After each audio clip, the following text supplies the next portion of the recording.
Hello everyone, this is David Lewis with your tip of the week. Today my tip is about gross.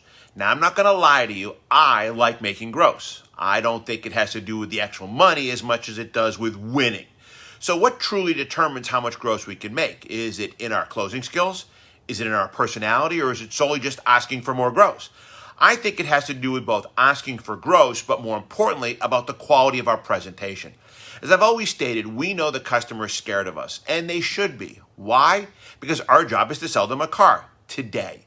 I have found that the gross generated per deal has a direct relationship to how well we release the customer's defensive posture during the sales presentation. Poor presentation, poor gross.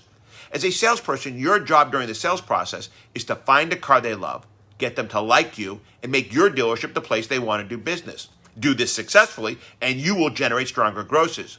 Do this successfully, and you will feel more confident in asking for more gross.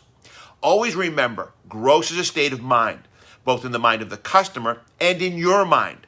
So lower the customer's defensive posture, make a great presentation, and then creating gross will be easier for both you and the customer. Good luck, everyone, and please be safe. Try DLA Online and DLA Live to discover why the top automotive professionals already have. For more information, visit our website at www.davidlewis.com or call us at 321-435-6000.